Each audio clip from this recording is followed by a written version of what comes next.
Ya, Baik, Assalamualaikum warahmatullahi wabarakatuh.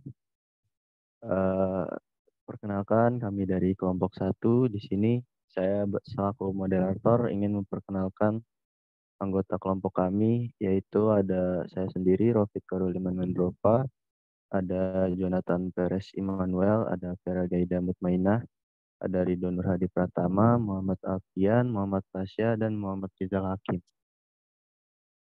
Next. Pada kesempatan kali ini, kelompok kami akan menjelaskan tentang pengertian tanda baca. Pengertian tanda baca. Tanda baca merupakan tanda yang dipakai dalam sistem ejaan. Contohnya seperti titik, koma, titik dua.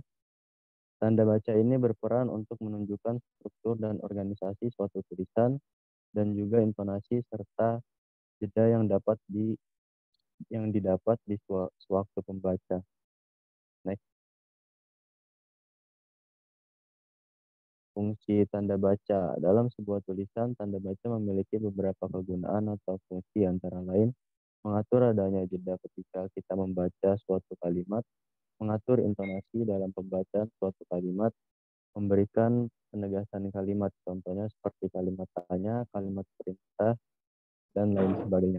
Untuk menggambarkan struktur kata atau kalimat yang ada dalam sebuah tulisan, untuk menunjukkan tata kata yang ada di dalam sebuah tulisan. Oke, selanjutnya akan dijelaskan.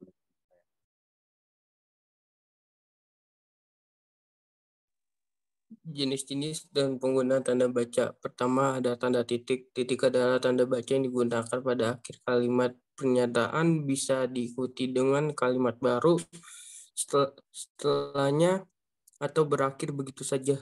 Tanda titik juga dipakai di belakang huruf dalam satu tabel, daftar pustaka, perincian, bagan, atau angka yang menunjukkan waktu serta jumlah. Contoh penggunaan tanda titik. Ibu kota Indonesia saat ini adalah DKI Jakarta, titik. Harga tiket kereta kelas eksekutif dari Jakarta ke Bandung adalah 95.000. Bab 1.4 laporan hasil penelitian. Yang kedua ada tanda koma. Tanda koma seringkali disematkan pada bagian tengah dalam perincian kata, frasa, bilangan, atau sebelum kata penghubung. Koma dapat digunakan pada kata sapaan seperti bu, na, atau dik, dan memisahkan petikan langsung dari bagian lain dalam kalimat. Contoh penggunaan tanda koma. Pesan ayah saya, koma, kita harus selalu baik kepada orang lain. Berkas yang dilampirkan yaitu KTP, akta kelahiran dan dan ijazah pendidikan terakhir. Wah, bagus sekali pelanginya. Next. Yang ketiga ada tanda titik koma. Tanda titik koma biasanya dipakai untuk memisahkan kalimat sejenis dan setara di dalam kalimat majemuk. Selain itu, titik koma juga seringkali dipakai dalam memisahkan sumber kutipan atau perincian frasa verbal. Contoh penggunaan tanda titik koma.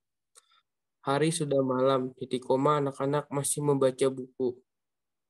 Kasus perencanaan bahasa Indonesia dianggap sebagai salah satu yang paling berhasil.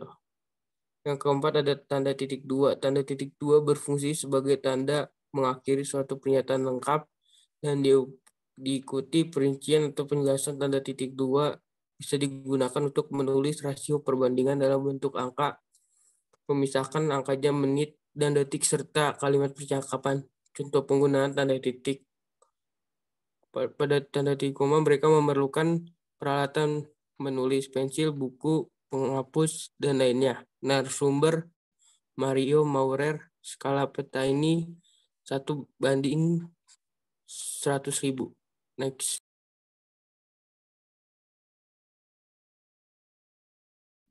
Selanjutnya nomor 5 ada tanda hubung. Tanda hubung mempunyai fungsi dalam memperjelas hubungan bagian kata atau suatu ungkapan. Penggunaan tanda hubung bisa untuk menyambung tanggal, bulan, tahun, atau menandai imbuhan. Contoh penggunaan tanda hubung. Imbuhan pada pekerja bermakna orang yang atau pelaku. Berulang-ulang dan 902/2023. Selanjutnya nomor 6 ada tanda pisah. Tanda pisah adalah simbol dengan fungsi membatasi penyisipan kata atau kalimat yang memberi penjelasan di luar bangun kalimat.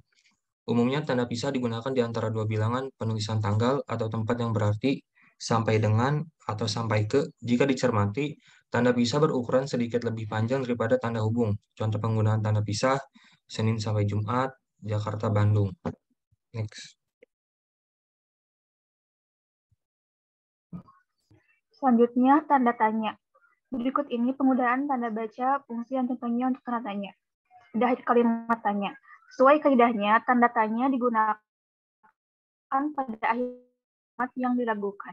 Contoh penggunaan tanda tanya yaitu, kapan hari Valentine dirayakan? Yang kedua, apa itu teks prosedur sederhana? Yang ketiga, di Indonesia terdapat 740 bahasa daerah. Yang kedelapan, tanda seru. Fungsi utama tanda seru yaitu mengakhiri ungkapan atau pernyataan yang berupa seruan atau perintah, yang menggambarkan kesungguhan, ketidakpercayaan, dan emosi kuat. Contoh penggunaan tanda seru. Wow, tanda seru. Ternyata dia bisa bersikap romantis kepada kekasihnya. Yang kedua, bayarlah pajak tepat waktu, tanda seru. Yang terakhir, mari kita cintai produk-produk buatan Indonesia, tanda seru. Next.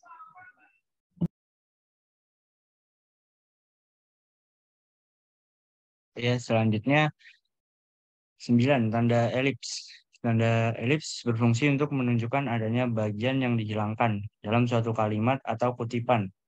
Penggunaan tanda elipsis bisa untuk menandai jeda panjang pada tulisan, menulis ujaran tidak selesai dialog. Penempatannya di akhir kalimat diikuti tanda baca titik, tanda baca tanya, dan seru. Contoh penggunaan tanda elipsis. Kamera siap, tanda seru. Silahkan pergi dari sini jika kamu titik tanda seru. Menurut saya, titik seperti titik bagaimana, Bu, tanda tanya. 10. Tanda petik. Tanda petik digunakan untuk mengapit petikan langsung yang berasal dari pembicaraan, naskah, atau bahan tertulis lain. Misalnya, tanda petik dalam judul lagu, puisi, artikel, naskah, judul bab buku, atau tema dan subtema. Contoh penggunaan tanda petik. Dilarang memberikan tip kepada petugas. Merdeka atau mati, seru Bung Tomo pada pidatonya. Perhatikan hubungan antar klausa dalam buku Tata Bahasa Baku Bahasa Indonesia.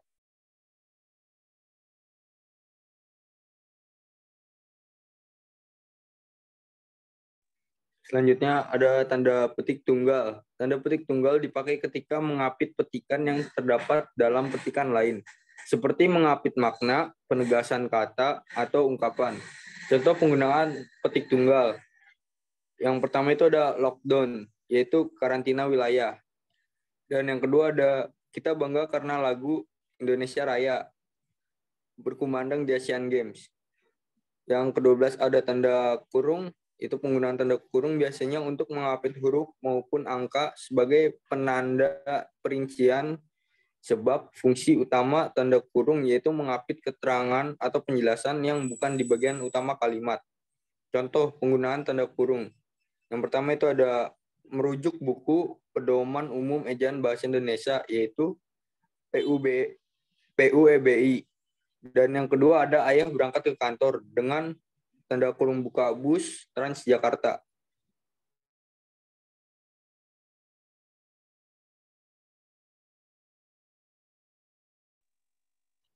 Yang ke-13 ada tanda kurung siku.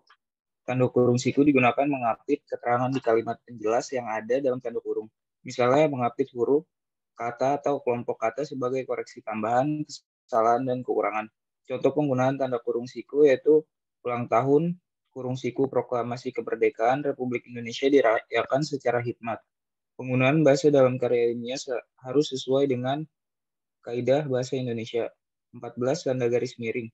Fungsi tanda garis miring untuk mengapit huruf, kata, atau kelompok kata sebagai koreksi di dalam naskah aslinya. Penggunaan garis miring ini ada dalam nomor surat, alamat, pengganti kata, dan setiap. Contoh penggunaan garis miring. Jalan Pemuda 3-5. Raport siswa wajib diambil oleh orang tua atau wali peserta didik sesuai jadwal.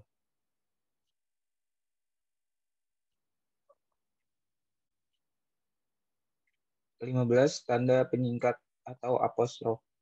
Terakhir ada untuk apostrof atau tanda penjikat. Simbol ini dipakai saat menunjukkan penghilangan bagian kata atau angka dalam konteks tertentu. Contoh penggunaan apostrof, aku apostrof lalu dimanja. Mereka sudah datang, apostrof, kan, tanda tanya. Kan sama dengan bukan. Itulah penggunaan tanda baca, fungsi, dan contohnya sesuai EYD yang terdiri atas 15 tanda baca. Selanjutnya saya serahkan kembali kepada moderator. Baik, terima kasih. Cukup sekian presentasi dari kami. Kurang lebihnya mohon maaf. Wabillahi taufiq wal hidayah. Wassalamualaikum warahmatullahi wabarakatuh.